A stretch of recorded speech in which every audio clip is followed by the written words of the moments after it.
in Gaza. Next to Brian, we have Paul Farrell.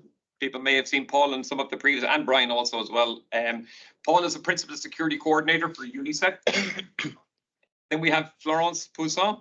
Florence is the Deputy Director for the Division of Field Operations in UNDSS, Department of Safety and Security, based in New York. And then we have Jim Arbogast with us, who joins us from Mercy Corps.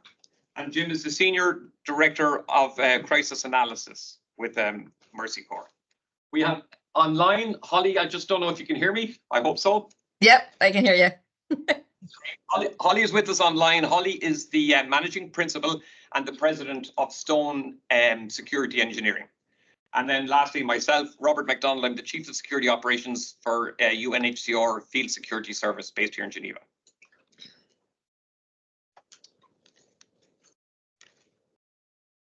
Now, a good place to start this discussion is to understand where we are in today's global security environment.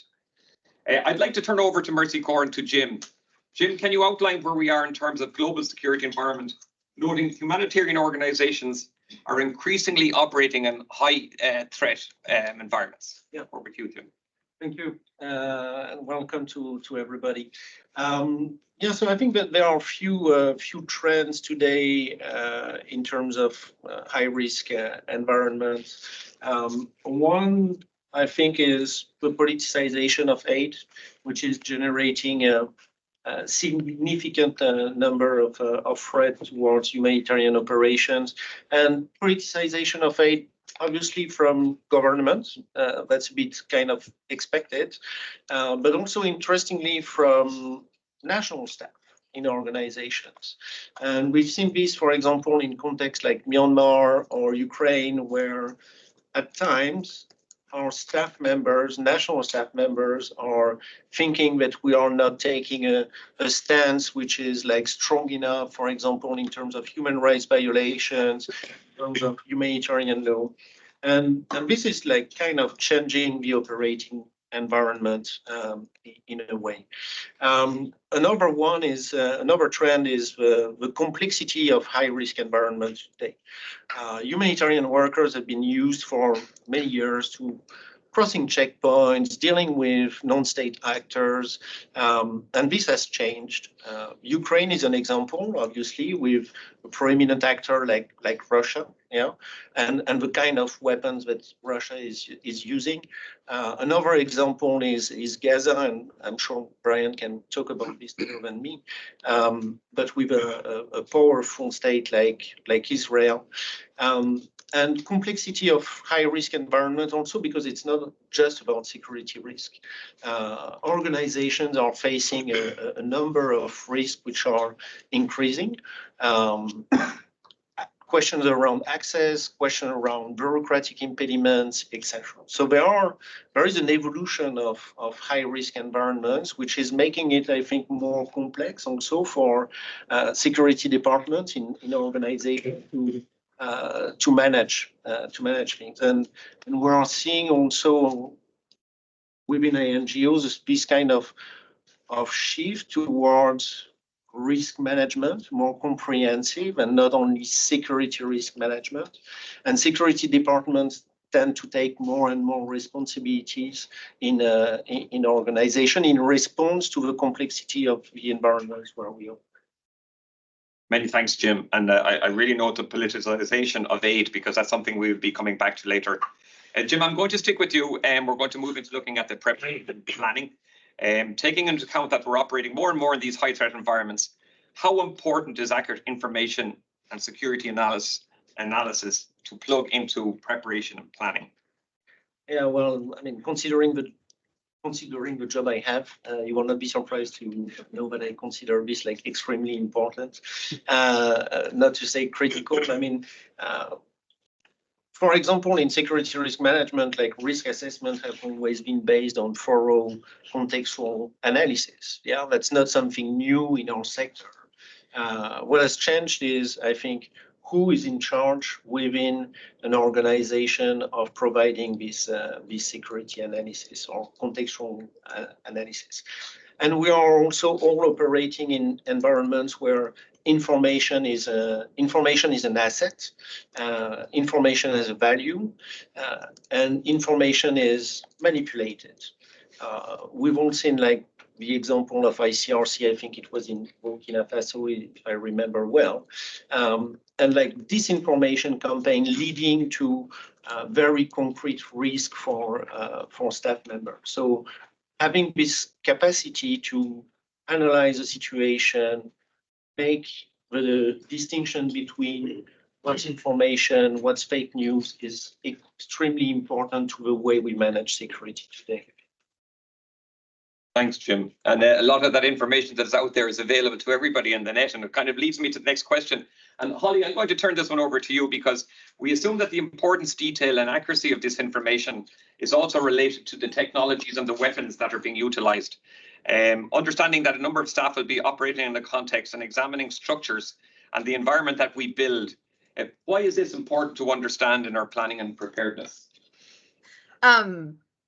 Thank you, Rob, and building on what Jim was just saying, I think that understanding from a physical perspective, so the work that I do focuses on how to protect the buildings and the compounds and the physical portions of the of your environment from these different types of attacks. But in order to do that, you have to have information about not only the attack modes in your areas, whether it's going to be a vehicle bomb, overhead threats, vehicle ramming, or ballistics, or even complex attacks, which would include a little bit of several of these. But also understanding the strength of your buildings and your perimeter walls, your bunkers and your emergency exit routes. It's all important information to have prior to having to make critical decisions about where you have your people located in an event and how things are changing and how to escalate the amount of protection that you're going to give your people.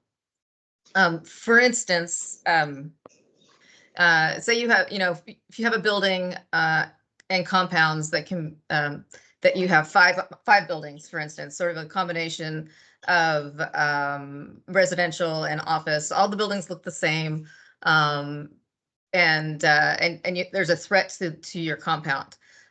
It's been there for a few days. It doesn't seem to be going away. And assuming that you're not going to keep your staff in the bunkers until the threat is gone, the question is, how do you make decisions about where you would relocate your staff in the compound? Where would you leave them where they are? Would you gather them in some of the buildings that have more protection?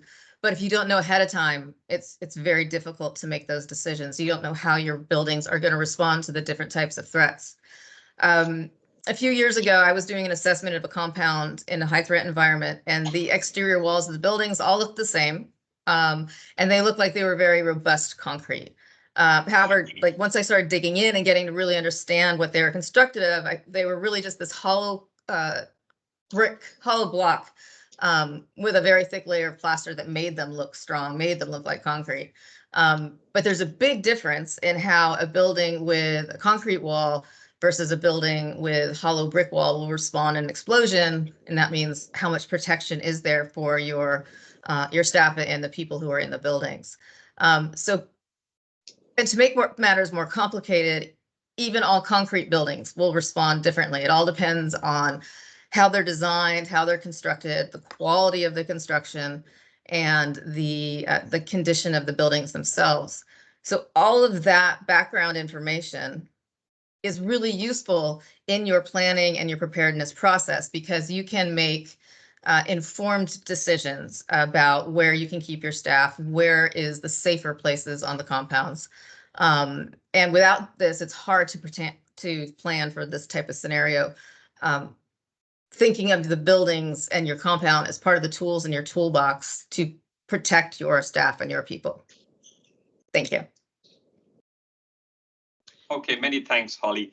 We're just going to stay on the preparedness and planning aspect. And high threat environment developments can move and change very quickly.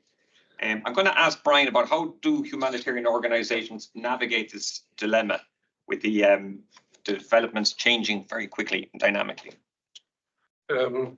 Thanks, Rob. First of all, I think we've got to recognise and be honest that there are things that we can control, and there are certain elements of risk that we cannot control, and then we've got to start from there. I'll use Gaza as an example, but this is not a focus on Gaza. It's just those good examples, lessons we've learned from Gaza. And when we go back to almost the start of the conflict, here we were talking about a changing environment where the whole of the humanitarian actors were removed from the north of Gaza, and the north of Gaza was deemed as unacceptable risk. But by removing the emotion out of it, by blocking off what you're seeing on TV, because you're always seeing the worst case scenarios on TV, and you're using emotional thinking to try and understand where risk is. Remove that, understand what the actual risk is, discuss it. There's one thing I'll say about when you're planning is don't do it alone. And when I go back to Gaza, there's many people in DSS, in the operational resilience like Martin, who you would have to pick up the phone to and say, look, have I got this right? Paul, who's sitting next to me, was bearing the brunt of a lot of my phone calls as well. Have we got this right? Is there something we're missing? And I think that's part and parcel of how to navigate it. You've got to communicate. You've got to share, your thoughts and your concepts to try and figure out where it is you want to go. One of the things when we talk about North Gaza here, we have an area that is deemed in the UNSMS term as unacceptable risk. But when you looked at risk assessments to actually travel and deliver aid, it was probably high at best. Unacceptable risk environment, but when you actually conduct your missions, it comes down high because you're logically thinking about how you're mitigating these threats and these risks within the area. I also think, you've got to continue to monitor those security risk management documents. You've got to look at your assessments. Things change fast. So you've got to try and keep ahead of the game by asking the what ifs. What if this changes tomorrow? What if this happens next week? Are we prepared? Can we continue to enable? And that's where, the focus always has to be, at the end of the day, it's how do we continue to enable and be honest about it. I think there are creative ways sometimes we may forget, and we have to be flexible. I think we have to be flexible. So there are some things we may need to stop, some program activities that do need to stop, while other program activities can continue.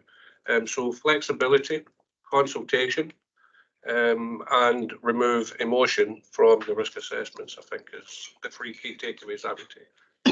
Great, and also the point that you made was never not alone as well too. And that brings me back to Paul's analogy yesterday in scuba diving, because it's one of the principal rules: you don't dive alone. So with that, Paul, I'll move over to you, if that's okay, Paul, and ask you, how does security operationalize planning and inform and prepare the decision makers in the high threat environment? Thanks, Rob. Yeah, so I like a lot of focus on decision makers because it's where the rubber hits the road and involves both information and culture, et cetera. So at a couple of meetings now, both last week and yesterday, even Gabriel mentioned this issue of the narrow path, right, between overly restrictive, overly permissive, making sure we don't make mistakes on either side. And if you want to know if you're making a mistake on the overly restrictive side, if someone in a room says, let's go by the abundance of caution, that is a death knell to actually engaging reasonably with risk. The more complex and high threat it is, the more narrow this path is in conceptualization, because you can make mistakes more quickly on each side. Why? Because of the lack of accurate information.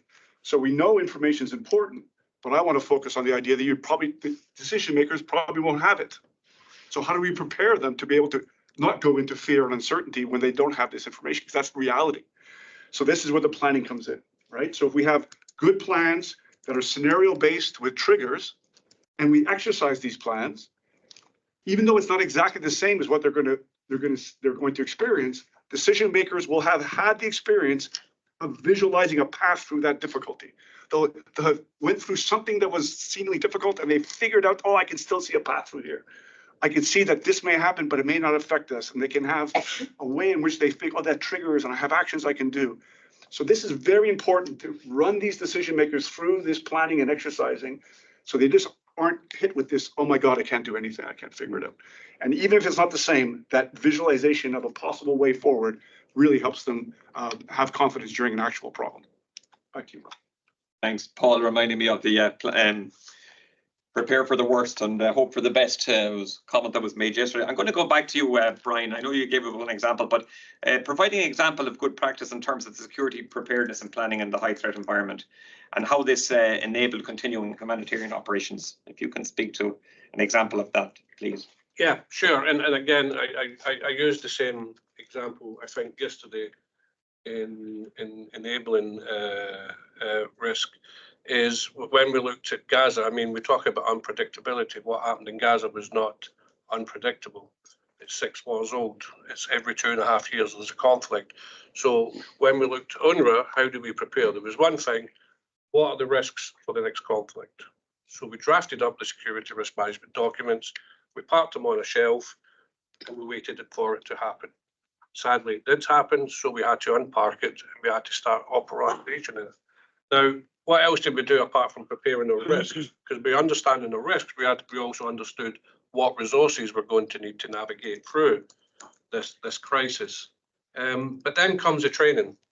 And once you have a security risk management document, it's there, again, to enable. In order to enable, you've got to ensure your staff are informed. So we ran a desktop exercise that included the whole of the organization. Gaza are operating in a simulation crisis. We did it 6 months before the war, where for 2 days, we were going back and forward between headquarters in Gaza, running a simulation of a conflict in Gaza. It's quite, it's not just decision makers you're training here. In UNRWA, we have 9,000 school teachers in Gaza. Part of the training was turning these school teachers into designated emergency shelter managers. So it's totally outside their skill set, but we had to do it because every 2.5 years, this happens. So we build up a cadre of school teachers, we bring them in for a few days, we go through simulations of managing designated emergency shelters, and then they get it. Then we build the rosters. We also plan, as well as security risk management documents, we have crisis management plans, business continuity plans. As an example, reporting lines change because Gaza is split into 5 areas. You have the north, you have Gaza, you have middle, you have Khan Yunis, you have south. So you may have a doctor who comes from Rafah, but works in Gaza. So his reporting line is his supervisor or her supervisor in Gaza. So these business continuity plans automatically, once the button is pressed, your reporting line changes, nobody leaves governorates, and you automatically know you're now reporting to someone within your same governorate. These are the level of details that you really have to go into. You have to plan, what if we're cut off? What if the situation changes? What if a teacher is no longer needed, but a designated shelter manager is needed? And that's how we prepared for the Gaza. Like I say, it's not just using it for Gaza. For UNRWA, we're prepared if something happens in Lebanon. In West Bank, we're prepared. In West Bank, the restrictions are there, staff can't move, so we change reporting lines, we change the functions of some staff. So it's just an ongoing process, but it's always continually asking with our emergency task force, what if, are we prepared, are we planned? Great. Many thanks, Brian. And I guess the key thing there is the fact that you don't find out those problems until you actually do some tabletop exercises and go through war game everything, and then you realize what parts of the puzzle are missing. We're going to move a bit now from the planning and preparedness now and move and look at stretching the limits and how to stay. I know there was a discussion yesterday on relocation and evacuation, but I'm going to turn to UNDSS, to you, Florence, looking at stretching the limits and how do we stay. So how do we balance stretching the limits of acceptability when recognizing sometimes, when it actually becomes time to leave? So maybe you have some examples of how we're operating the high threat environments where you face these issues. Thanks, Florence. Over to you. Yeah, thank you, Rob. So beyond, the preparedness that Paul and Brian talked about, we are indeed operating in these environments. And I just want to explain a little bit how we are operating in this environment. In Ukraine, we have thousands of missions to the border area, to the conflict area, 1, 2, 3 kilometers from the conflict every day. With, of course, preparations, but on a day-to-day basis, it's a lot of stress also for the staff. In Gaza, I think if I can go back, to the mitigating measures we have essentially two mitigating measures in Gaza. We have the deconfliction with the Israelis, and we have the acceptance from the communities. Since January and February, we have seen a number of attacks against shelters, against residences, guest houses, convoys, humanitarian convoys, of course. And we have seen, from the Israeli side, but also attacks from the community. We have had drivers who have had cuts with razors, cutters on the arms, on the almost lost an eye. And of course, we had people who have been killed in this situation. So there is no, beyond all the preparedness, I think it's also how we accept this risk, how the staff accept the risk, and how the organization accept the risk. It's a daily decision. It's a daily reflection on how we operate. And I can say that, really, to come back to what you were saying, we're stretching the limits of acceptance. Every day, we're asking ourselves, whether we should stop operating or advise, pause. There was in February 1 week pause of operations in Gaza to allow to negotiate and go back to the Israeli authorities. Did that change? Just a little bit, not that much. So it's a constant, I think, reflection and discussion among the managers, security managers, of course, but also security decision makers. So at the local level and at the HQ level as well. So that's the environment we're working in. Many thanks, Florence.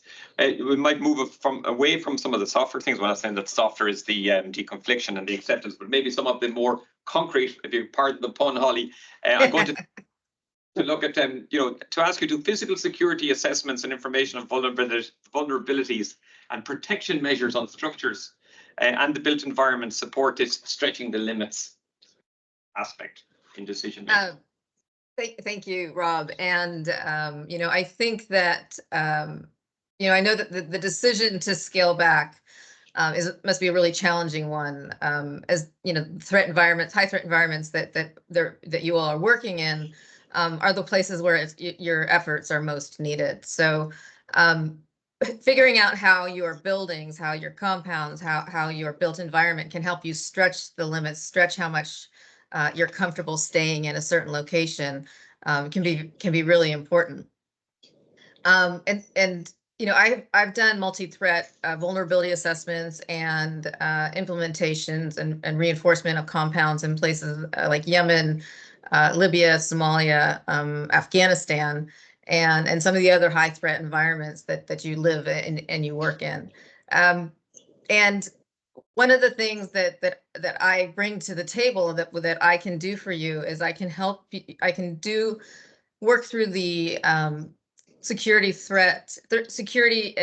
security and vulnerability assessment process to understand what protections you currently have and what your vulnerabilities are. And I also work with you to come up with ways to implement mitigation measures. And for me, mitigation measures are physical, adding concrete, adding steel, putting cable catch systems behind windows and things like that. And the process, it's important to know that the process that I'm talking about doesn't make anything bomb-proof. It doesn't make anything bulletproof. There can always be a bigger bomb. There can always be more bullets. But what it does do is it provides enhanced protection against these different types of threats, and allows you to understand sort of what level of protection that is and what, how big a bomb, for instance, relatively speaking, would be protected against. And it's important that when this process is done, is that it's done holistically. It's done on the buildings, on the compound, on the area, and in very close conjunction with the security advisors, because the security advisors and you know the current situation and the types of things that would be accepted to be done. Once mitigation measures are presented, the budget isn't always there to do everything, but it's really important to remember that doing something is better than doing nothing. And creating a priority list of the different types of mitigations that can be put in place, or the different locations on your buildings, or which buildings to do, is important to be able to make decisions. And it's not unheard of for whole buildings or portions of buildings to be put out of bounds and become unoccupied until mitigation measures can be constructive. But all of this information and all of the additional protections that that can be implemented inform the decision of how far you can stretch the limits, and hopefully help you make decisions to stretch the limits even farther than without those types of mitigation measures and knowledge in place. Thanks. Thanks, Polly. Maybe I shouldn't have said at the start of that softer measures and more harder measures. I'm kind of thinking now I should have maybe said less costly and more costly, but we'll be talking about the cost later on. So we're going to turn to Jim now, and we noticed over the last year, I think it was 116, these are the statistics from the aid worker database, 116 humanitarian workers were killed, 143 were injured, and I think around 185 people kidnapped. And the numbers this year were actually on track to exceed those numbers, which is not welcome news. Jim, how do we navigate then after these security incidents? Thanks, Rob. I think I'll give an example of the incident dilemma, a bit of an old one, getting out of Gaza and Ukraine. 2007, 2008, I'm working with Solidarity International in Darfur, and we're operating in a very remote area of South Darfur called Nigeria. And at the time, the area is controlled by the SLA Minawi, and we are at incident number 8, 9, or 10. They are entering in our compounds, taking our car, saying like, oh yeah, we're just borrowing your car, and then we don't see the cars back, obviously. And because of the repetition of incidents, we thought like, okay, now we need to send a signal. We need to say stop. And so we are going to suspend operations. What's in the balance of suspending our operations? We are a WFP partner, implementing partner. When we suspend operation, we stop feeding 300,000 people. And so you have this dilemma, like, where do you put the limits? Where do you say stop? And so it was a difficult decision. We took the decision to suspend and really engage into discussions with the SLA. And we resumed operation about 3 months ago. But it had a huge impact on the population, this decision that we took post-incident. And I think that navigating this dilemma, there are a few things to take into consideration. First is going back to the mandate of your organization. Are you carrying like life-saving operations? If you're MSF and that you are doing frontline surgery, you certainly have an acceptance for security incidents, which is higher than an organization like Mercy Corps, for example, which is more focused on recovery, resilience, like second phase instead of first phase. So going back to the mandate of your organization, going back to analyzing what are your operations, how many lives are you saving, and what's in the balance of, you know, like saving lives versus putting life of your staff in danger. So it's always like a difficult balance to navigate between saving people and putting your staff in danger. And the last thing I would like to say is that humanitarian aid is a risky business. Yeah. And I think that in the past years, with the professionalization of security management in UN organization, but also in INGOs, we tend to reduce the level of acceptance for incidents to happen. But it will always be a risky business.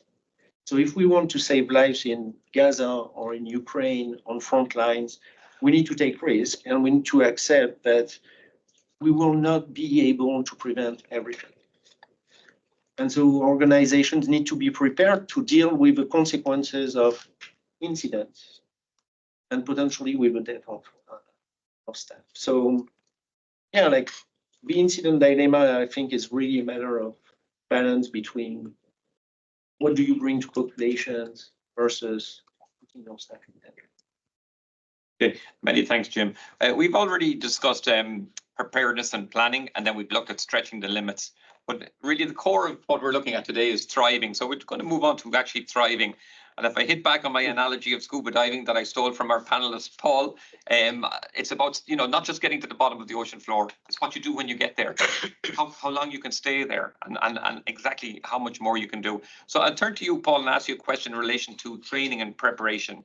Are we doing enough training and preparation? What more can we do in terms of training and preparation in order that we can not just survive, but that we can actually thrive and successfully operate?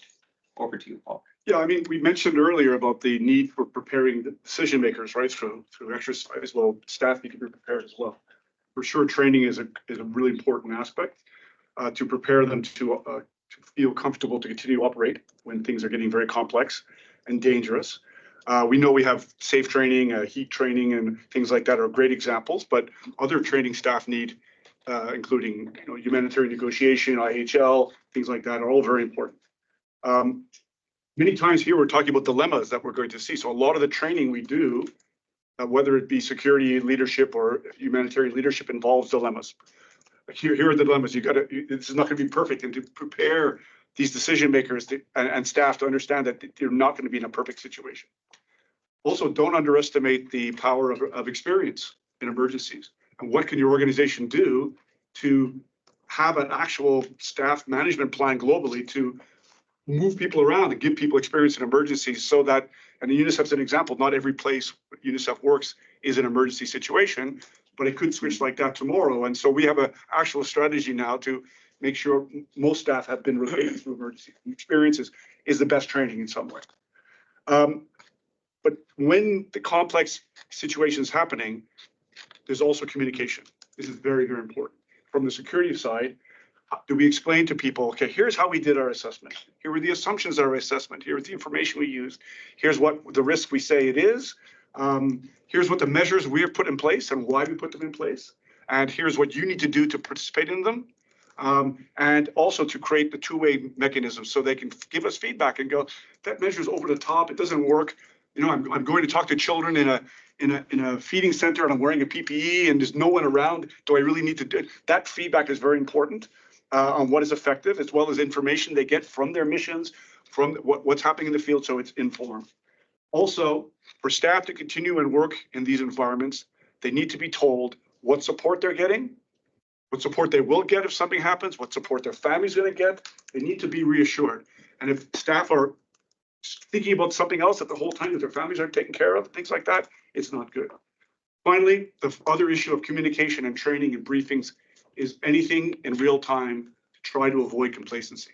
We mentioned, people who get in an area and they're near the threat, but they don't experience it. After a while, they get complacent. So it's very important what we can do to reassure, get that dialogue going on why it's important. These are some of the issues of preparing staff. Go in and continue to work in these environments. Many thanks, Paul. I can't underestimate, the training aspect as well, too, because we talked about preparedness and the planning and doing tabletop exercises. Brian, you mentioned that earlier on. But there's no point, having people doing the exercises if they're going to do them wrongly. So I'm going to pass to you, Brian, to ask you for your thoughts on what it means to you in thriving. Well, it's a difficult question. I mean, what is thriving, I think? That's why I put it to you. Yeah, thank you. Thriving is enabling. Basically, that's the end goal for a humanitarian outcome. Enabling and delivering whatever specific mandate each of our entities have. But how do we do that? We thrive when there's less turmoil internal, when there's less disputes internal. So we're actually probably thriving without realizing we're thriving. When we're not thriving, that's when the discussions, the heated arguments or debates start to take place. So to thrive, everyone needs to be on sync. Who needs to be on sync? Well, The security, given the advice, needs to be on sync with their decision makers, which again comes through the training that Paul alluded to, but it also has to come through the programmatic staff. They need to be fully informed. But beyond the programmatic staff, we also have the operational staff, your drivers, your logistic aspects, and so forth. So if everyone's on sync and everyone's fully kept updated on how we're operating, I think that's probably my definition of thriving. And just to add a few parts to that, it's also the ability to know when to stop, not to take that unnecessary risk, because you cannot underestimate when you take that when you take that additional risk and it does go wrong, it really does set you back days, weeks, or possibly even months. There's one thing we've all learned from working in the humanitarian context is if you get it wrong and then there's this idea of evacuation or relocation, the return time takes a very long time to get back. So by getting it wrong just once really does impact us incredibly. So, again, that's all just about being honest. It's about that collaboration, not just internal within your own agency or entity, but it's also sharing the ideas with all humanitarian actors and interlocutors across the spectrum. Okay, thanks, Brian. Just going to talk a bit again. We're going to come back on resourcing of security, and we're talking about getting away from these terms of getting outside the wire and getting away from this thing called bunkerization. I'm going to turn to you, back to you again, Paul. How important are security-related resources enabling humanitarian response? And I guess what's more important really is what is the cost of not investing? I mean, this term bunkerization we hear a lot, and if we go back to the narrow path, overly restrictive, but the ultimate definition of overly restrictive is bunkerization, right? And it's also the definition of not thriving. So you're somewhere, you're stuck inside a compound. Now, that doesn't mean that having a physical security compound is not right, as Holly mentioned, but you can't just stay there, right? So that's why you have to have resources that create the right system so you can continue to work outside of the compound, but also the work of something like Holly does to allow to have a place where people can go and they can switch off, they can tone down, and they can feel safe in that, and they can go out again. So the bunker versus a bunkerization is two different things. More dangerous the environment, the more resources we need. Simple. That's simple. And those resources can be people, it can be assets, it can be finances, etc. The physical security measures, as Holly mentioned, are very important, but also so are the procedures and the people interactions. A lot of the failures are human error, right? High $100,000 armored vehicle didn't lock the door. A guard sleeping at the gate. People not using their radios. People not knowing where the bunker is. So the human aspect of it is something that always has to be followed upon, as well as other aspects of procedures that keep that system working. Information gathering, practices, drills, all that kind of stuff. So if we look at the difference between, and I mentioned this yesterday when we were talking about sea changes in history, and I mentioned that I was in West Africa during the Liberia War and the Cote d'Ivoire War, things like that. But look what happened in those days compared to what's happening now in Gaza or Ukraine, right? I mean, just no preparedness, no resources. I mean, I remember the full evacuation of all UN out of Monrovia. They knew there was mortars, they knew there were small arms, no PPE, no sandbags, nothing prepared, right? And then all of a sudden, when there's a bit of a peace agreement, there's still confusion, let's go back in, we're fine. So now because we have systems and investments, we actually have much better able to stay and thrive. We could have stayed and thrived in these environments in those days, much more than we did. Now, Question and answers that is related to security engineering. Hopefully we'll be able to listen to Holly. Some questions have come through from the people who are online. I'll take one of them first and then we'll open it up to the floor and maybe come back to the online questions. And I think the first one, and I knew we weren't going to get away from a discussion without somebody bringing up the issue of armed escorts. So I'm going to turn to Florence on this one because it also touches on acceptance. Somebody has asked that one of the main security dilemmas is dealing with armed escorts due to security requirement and being associated with government that are the first perpetrators of the violence. How do you handle that? How do you measure acceptance? So Florence, I can say that again if. Yeah. Yeah. I guess. Yeah. Okay, thanks for the question. how do we do it? We do it, in different contexts, and different context has different response, different government, different armed, groups as well that we have to negotiate with. I think we have made a lot of effort and progress in terms of managing civil-military coordination in general, acceptance also as a security risk management measure as well. So there's no black and white, where always have to have armed escort, or we always want to not have armed escort. We'll try to, what we are trying, and at least advising our security advisor to do, is to look at things and try to find a solution that is adapted to the situation. So that's how I would respond. Okay, many thanks, Klaus. Rob. Paul. Yeah, if you don't mind. Yes, of course. This is an important question, especially for an organization like UNICEF that's doing humanitarian action, right? So I think that the problem with armed escorts is it was old school panacea, or just put that in, that security is going to be done, right? And that comes from the times when we didn't have nuanced assessment. We didn't understand the relationship between threat and risk. Now that we do, we can see where there could be times when what's armed escort, right? It's someone with a weapon who's supposed to deter an attack by weapons or respond to it. And the first question is, if weapons were deterrents, there'd be no war, right? So they're going to be more weapons. But in some situations, it may work. Random criminals that risk interrupted, it may, some police may help. Other places, it doesn't help. So, and often people think of it as some perfect situation. They don't realize how imperfect it is.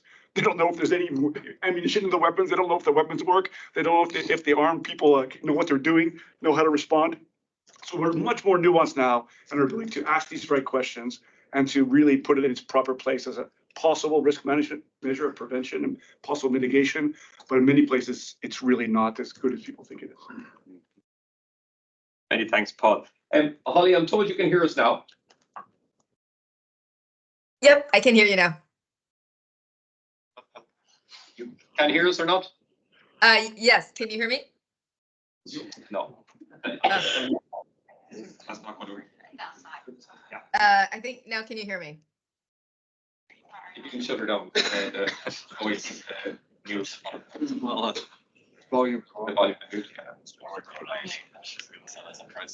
So, and that we were going to talk to Holly about innovation and things like that, and can't get some of our IT, even here in Geneva, it still lets us down on occasions.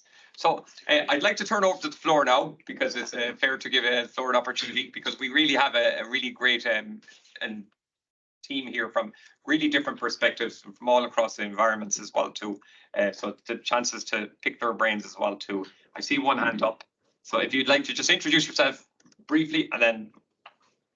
Sure, I'm Paul Harvey, Humanitarian Outcomes. My colleague Abby Stoddard has just done a big study with GSF for StopTake on security risk management. And one of the key findings from that is that investments in the security risk management capacities of local and national actors are way behind that of international actors. And we've just heard a bit from Jim about the problematic incentives that are making that hard to fix. I was wondering what the panel thought about what needs to happen for that lagging behind to start being caught up on, or, what needs to happen to us to do better in helping local and national actors have better security risk management capacity. Brian, are you happy to answer that? Maybe some of it. I mean, obviously, UNRWA's, it's been a toll on UNRWA in Gaza, but look, there's no easy answer to that question, and I don't think there's a solution. If I'm perfectly honest, yes, there may be an opportunity to bridge a gap, but the idea that the equality is going to be there between international and national is a non-starter, because one of the risk management measures we have is risk avoidance by removing internationals from a certain geographical area, which is not possible quite often for local staff. In any context, it's not possible. The UN or humanitarians don't get into the idea of rehousing people in different countries, resettling people. That's not how we work. But also, we've got to acknowledge, that the local staff are part of the community, And whilst you can, your local staff who have contracts or agreements with your organisation are there to adhere to your security advisories, your security guidance. They also have staff members who are not part of that agreement. So the idea that you can tell staff, okay, from an unrest perspective, if I tell staff you can't go to Ain al-Hilwi camp in Saida or in Lebanon, I can't say that to local staff because a lot of them live there. A lot of them have staff, families who live there. So the idea that you can bridge a gap in total is a non-starter. Can we do a little bit more in terms of financial support? And I don't just mean by remuneration of paying people extra money. I'm talking about the financial support of additional PPE, additional radio communications, additional telecommunications, possibly. But again, I don't think there's an easy answer to that. I think there's a lot of difficulties. And the idea that the quality is going to be there, I think, is a non-starter, sadly. Thanks, Brian. That reminds me of, remember a situation in some countries where we operate in impoverished areas where there's no education, and then you're trying to recruit people for particular posts with the organizations, but you're taking them from a different area where there is education. And unfortunately, bringing the people there hasn't worked out very well because they come from different ethnic backgrounds, and then you're losing your acceptance. But great examples. Did you want to mention something there, Jim? Yeah, just to say that your question is bringing a wider question of like the partnership between international and national organization. And it's not only security risk management, it's building the capacity of national organization around financial management, around risk management, around program management. So, I mean, if we are a bit honest, we've increasingly used or partner with local organization, transferring to these organizations risk that us big international organizations were not ready to take anymore. Yeah, risk transfer, assuming that these local organizations are fine operating in this context, which is not always. And now there is this whole like discussion around how do we balance partnerships? How we don't just transfer risk, but like work as partner, design program together, design the risk management of a program together, its staffing, etc. And so, as Brian was saying, like we're not going to solve or to fill the gap like this. There's a long way to go, but I think that the discussion started at least. We have a few hands. Sorry, the lady in the third row, please. Just on that point, really, one of the issues that came out of the State of Practice report was this issue of risk sharing, and the fact that with the relationship between INGOs and national organisations and donors, that often national organisations are, well, and INGOs to some extent, are funded on very short-term sort of project-related, 6 months for this project, 6 months for that project, and it doesn't ever enable the capacity building which you're talking about on finance, on security, because you're just going from one project to the next project, deliver this, deliver that, and they don't. National organisations often don't have that underpinning sort of foundational donor support that they need for sort of 3 years or 5 years or something to really make that progress or build their capacity. It's not really a question. No, I don't know what the answer is apart from very better, good, more quality funding. I think Brian would like to come in and But I think you make a very good point here, and what I would say is, without that local capacity, that's the difference between enabling and not enabling. So if you went down the road of using these partners and then implementing these robust security measures, that project would die at the first step, because that's the whole purpose of quite often using those local partners, is they are part of the community. And by being part of the community, they are able to enable in the deliver of that humanitarian assistance. So I think if you went down a road with some of these partners by implementing, you must turn up in an AV, you must turn up in flat jacket, helmet, and have a radio, the project wouldn't even begin. So we've got to realise and try and balance what is the value of doing it in certain ways vis-a-vis implementing robust security measures to bring equality between local and international. I hope that made sense what I was trying to.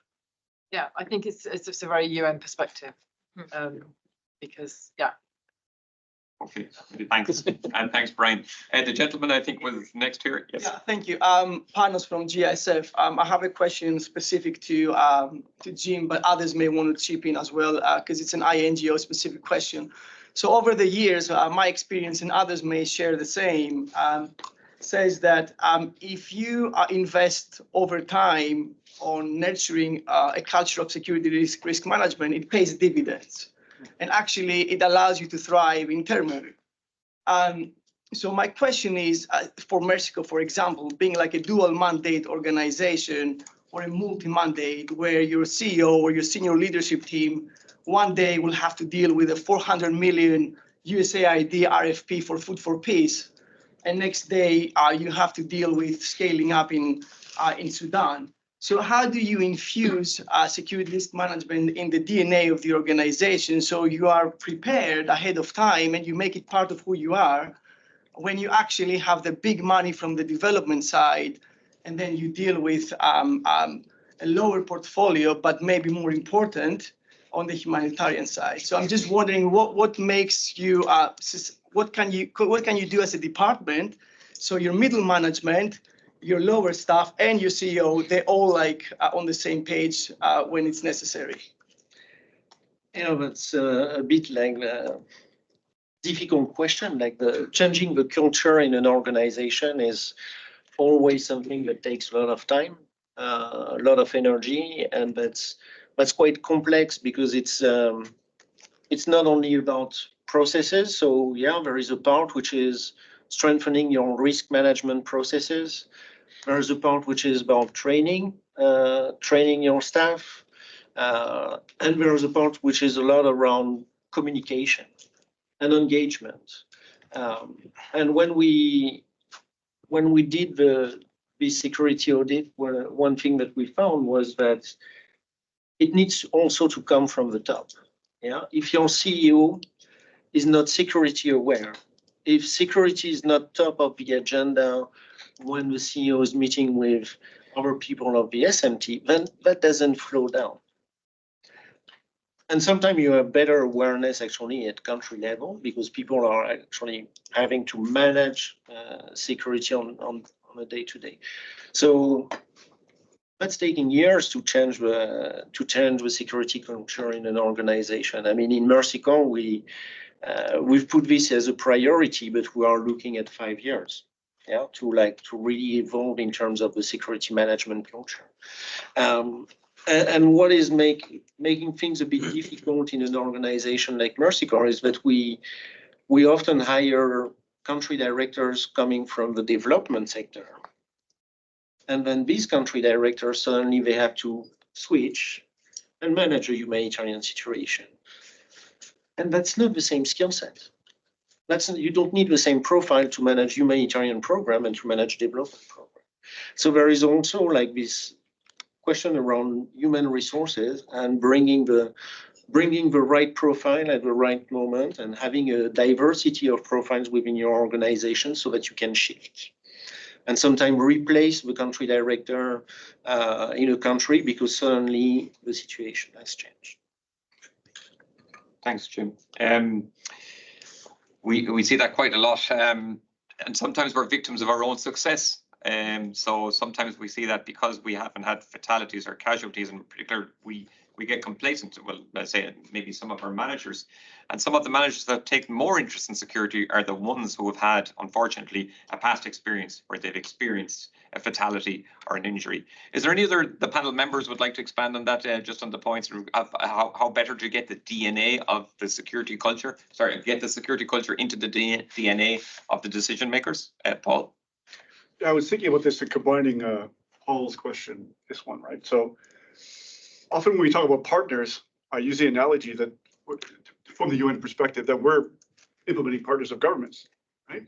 And if we look at what happened between the sea change we talked about yesterday, when Baghdad, Algiers thing, there were a whole bunch of causes that, but one of them was expectation from the donor member states that we had to get our act together, right? So, and Florence mentioned this yesterday about the first step of going, we want this organization we're connecting to have its own accountability framework. We want you to start taking security seriously. And Jim mentioned this issue of what we do. First thing was change the accountability to the Secretary General. That was a big change that happened in those days.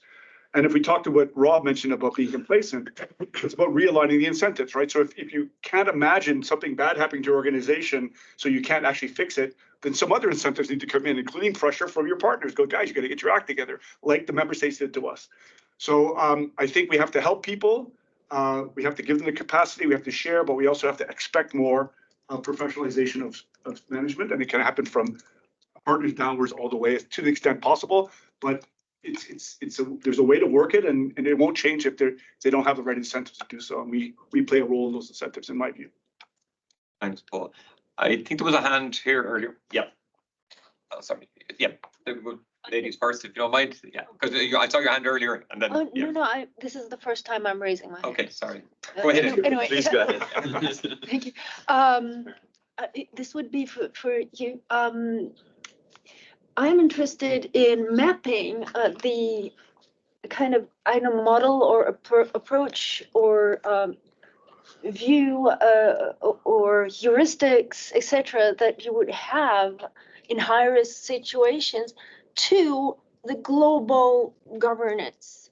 So can we profit from your experience to reconstruct global governance in a better way that would maybe, reduce your pressure too?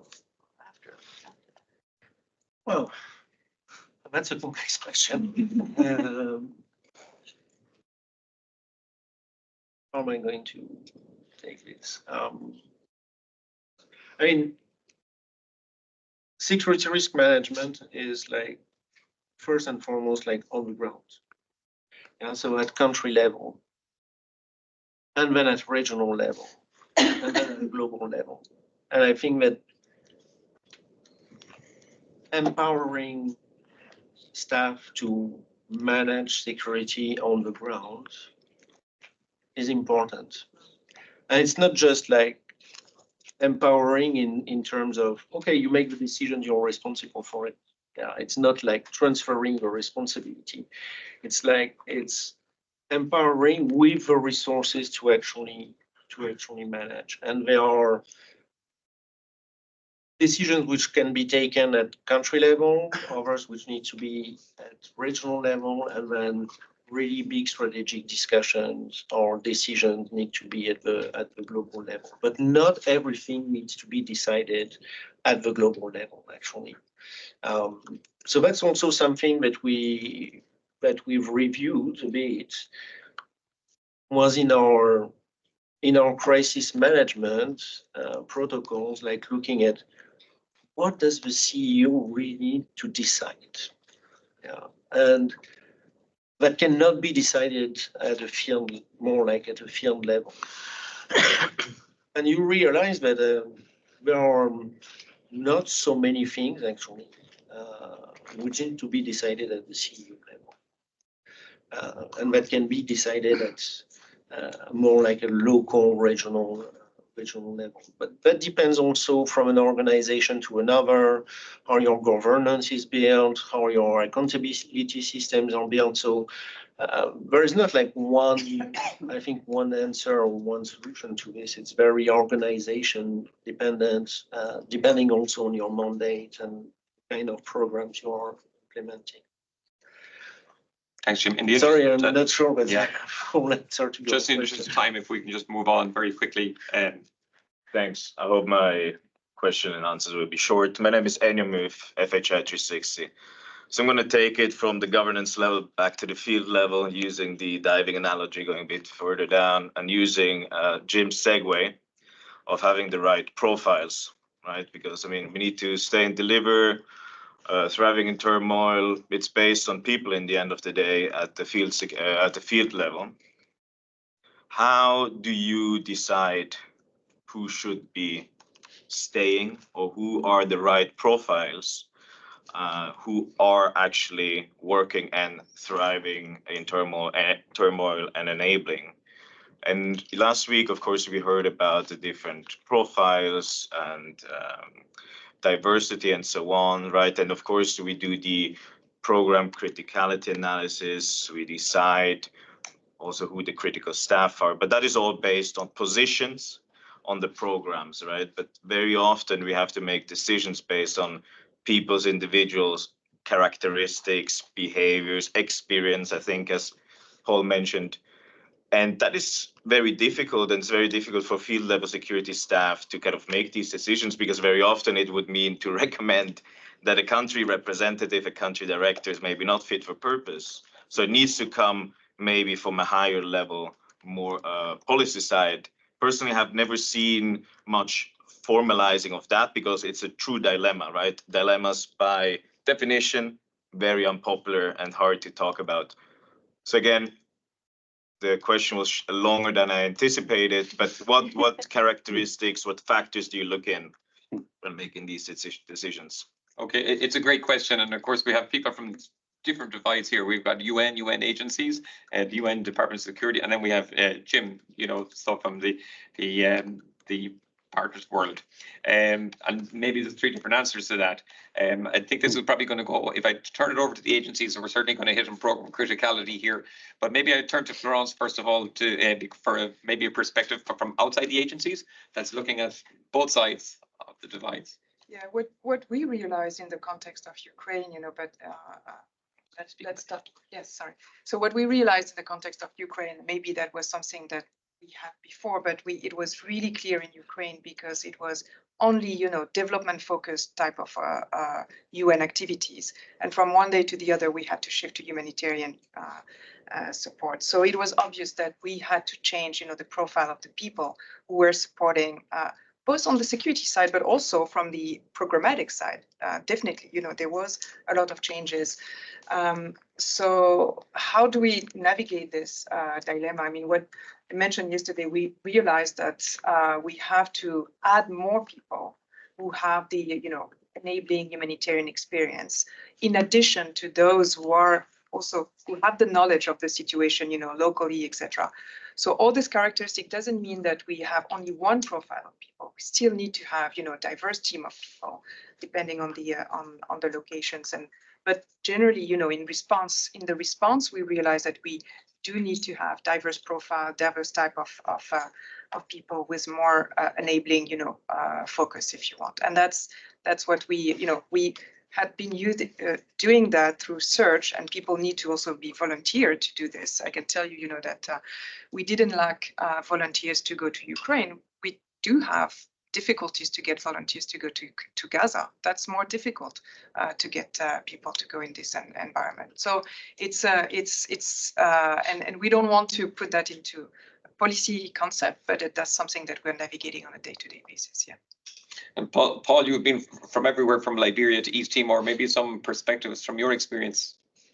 No, I think his question is actually high up as well, not just down low, right? So, and we've dealt with this in UNICEF. I hinted at it yesterday, I think, in Jim's point, right? So we had a humanitarian review where we realized that we have places we do development, we do advocacy, we do humanitarian. All of a sudden, the country, Venezuela, goes from development to humanitarian, and we're not ready. So that becomes a global strategy. So that's why I mentioned this issue. Number one is mobility, rotation, experience, right? You got to get people moving around through their careers so they can understand that. And then also there's a problem with only being humanitarian all the time and then not be able to see the complexity of the political part of that humanitarian thing. So the more robust that experience, the better. You can also build into the job description the sort of continuity concept, like, we know that this job could end up in this situation. So when we're selecting for this, right? I like to get away from profile. I'm not saying you're using it that way, but I don't like that word myself because it sounds too restrictive. I like to talk about experience and competencies that are needed for this, and they can change over time. Hence the experience, hence the training. Finally, leadership. is very important, right? Because if you have a group of people who get together in a good team with a good leader, meet a new challenge, they can adapt to that challenge if they have. So we spend a lot of effort on that leadership, because even if you don't have all the perfect experience, with the right leader and the right team spirit and the right trust, you can keep working and find those solutions with headquarters support and things like that. A few opinions. Thanks, Paul. And lastly, Jim, reflections from your side. Yeah, I mean, I would answer the question by a question.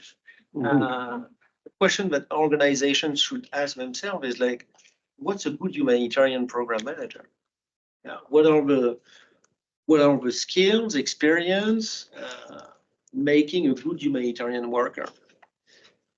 And then when you answer this question, then you can start mapping skills within your own organization. And we started, you were still in RC Corps at the time, we started doing this in MC to look at, let's look at our own capacity. Let's look at all the skills we have within our staff. And that was at the time very much linked to Ukraine, because we needed resources in Ukraine. We had people volunteering, but they didn't have the right passport, or they didn't have the right skill set. So mapping like skills within your organization. Sometimes you have people doing policy and advocacy. They might have like also experience in humanitarian program management. You don't always know it. So knowing what you have, I think, is extremely important. And what Paul was saying, like mobility, people moving from a country to another, people having career evolution within an organization. I think that's helping. I see like 2 more questions. I think we're on about maybe 7 minutes left to go. So sorry I went on a bit long with having 3 different perspectives there on the thing. And I hate to use the word profile, Paul, but that's what I have in my mind. So gentlemen there, please go ahead. Thank you very much. Nigel Timmins, also with the Humanitarian Outcomes. Quick shameless plug in terms of the dilemmas thing. We've actually, lots of organisations are very bad at discussing dilemmas in a constructive way, and we've developed a process and tool which we're launching tomorrow, 2 o'clock, if anyone's interested, on how to do a dialogue. My question is, a lot of the focus so far has really been on protection-based strategies, and Paul, you mentioned you feel as though we've made progress there. My question is, do you think we've actually made progress as a community in acceptance-based strategies? My bias is we seem to be a lot more behind our computers and a lot less proactively engaging with the community and just assuming our program generates acceptance, which I think is a big assumption. So I'd just be interested in your thoughts on acceptance strategies. Yeah, I mean, from the UN security risk management point of view, I don't accept the triad of protection, acceptance, and deterrence. I think it's not the right framing of it. I like to put it in a risk frame, right? So what is roughly termed as protection could be framed as prevention measures meant to lower the likelihood of something occurring. There's lots of other work that's happening as well, right? So this issue of acceptance is definitely something that is not as robustly understood or used properly in the UNSMS the way we'd like to. We're moving towards it. We have a whole part of the training and policy on how it fits into SRM, because it can be a little bit nebulous, right? And also I'm rambling because I'm trying to figure what I'm thinking, but if there's an emphasis on, physical security, armed rescue is going to save me, there can also be an overemphasis, if only people accepted us would be fine. And I mentioned this yesterday in another meeting. Sometimes the population can accept you, the armed actor doesn't. They can be manipulated by pressure. So really putting it into the risk model for us works much better.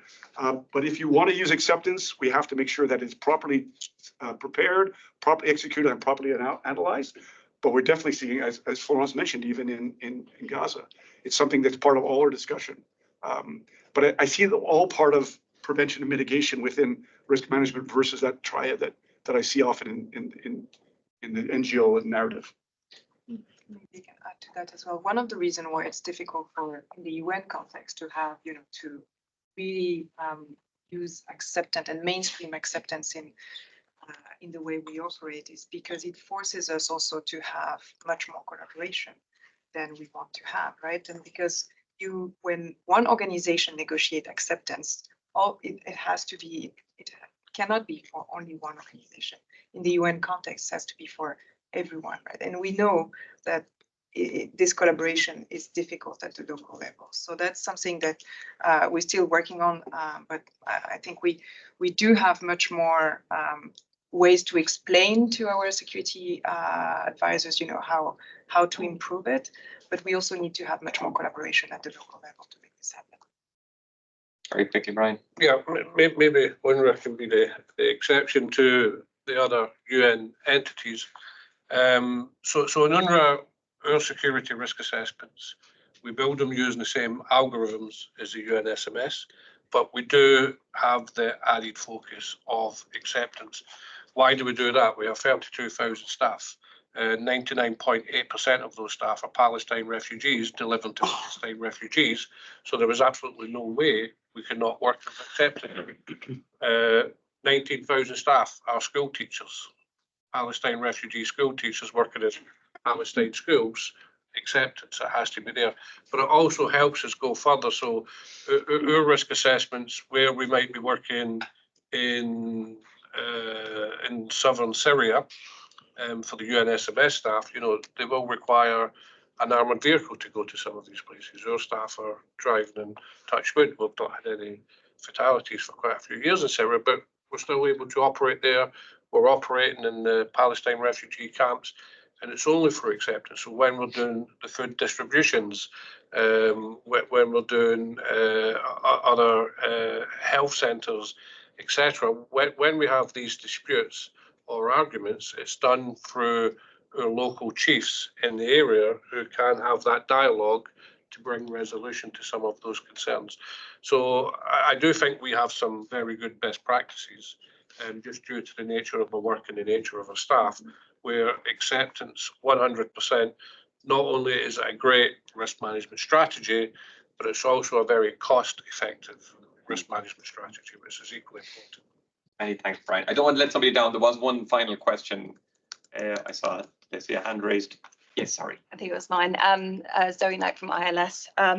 Just a very quick question, more just going back to what we were discussing previously about not profiling. I agree, I don't necessarily want to use that word, but kind of also builds on the conversation we were having yesterday, where I think Julie was talking a bit about sort of having women or people with disabilities or different genders or different, I guess, backgrounds in the field. But I'm wondering, I think the solutions you were kind of referencing earlier were for those organizations that do have the resources all the time or the ability to sort of put their efforts towards hiring a more diverse sort of team.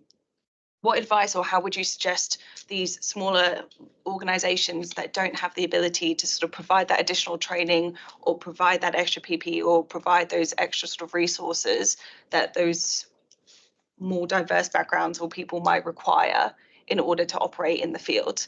Because my concern is that there are lots of smaller organizations that kind of just make it day to day, right? They don't necessarily have the ability to build up this capacity that you were sort of discussing.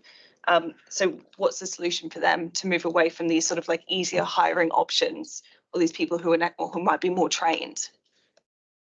Thank you.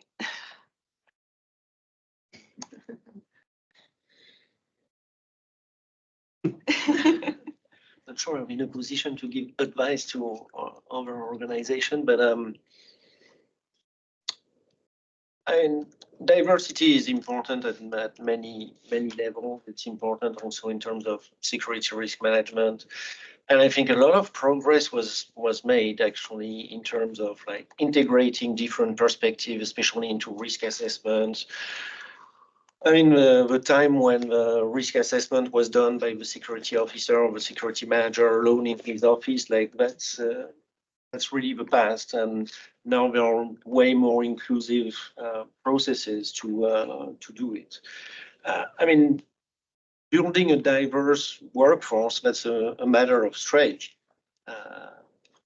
and willingness. You need to be willing to diversify your staff, and so we did this actually in the Global Security Department of Mercy Corps, and that means also like sometimes, well, taking the decision to hire someone who might be a bit less qualified than someone else, but because this person is going to bring diversity to a team, and because this person will have the potential to grow. So I think in the humanitarian system or in NGOs, we often look for, you know, like the perfect person. You need to have 10 years of experience, and you need to have experience in crisis management and in this and in that.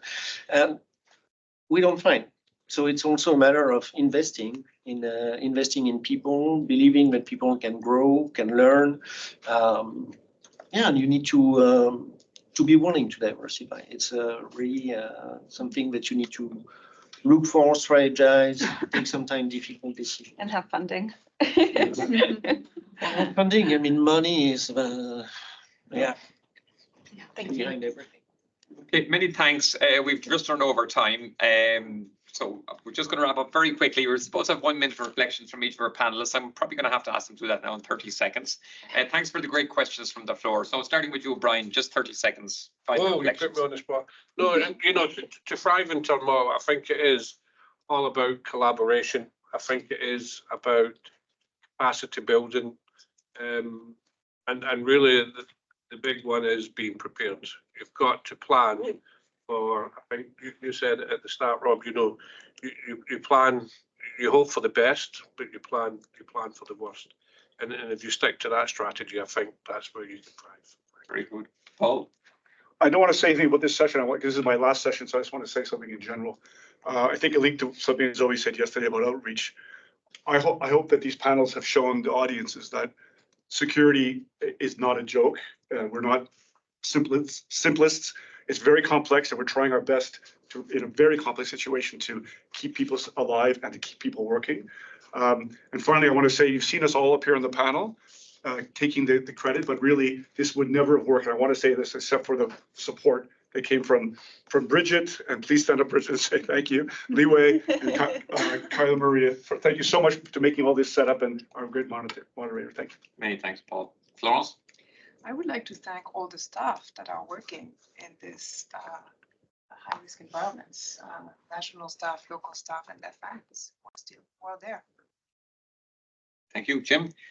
Yeah, just think that the fact that we're having this discussion today is like an extremely positive indicator, and I think that we need to be honest about our dilemmas. We need to talk about it, and we need to be transparent. We are facing a lot of dilemmas everywhere, every day, and we have great staff members making decisions. Great, thanks, Jim. I'm not going to mention scuba diving anymore, but but I will say one final thing, and it came from the preparedness and the planning that we talked about earlier at the start of this in order to thrive. It came from a panelist yesterday and was talking about lessons learned. You know, we talk about lessons learned all the time, and they pointed out they're not lessons learned, they're lessons that are identified. And it's only when you apply those lessons, then they become lessons learned. So if you factor that into your planning and your preparedness, and you know when about stretching the limits, well, then I'm very sure that we'll be able to thrive, not just survive in the high threat environments. So finally, I'd like to ask you to do a round of applause for our panelists.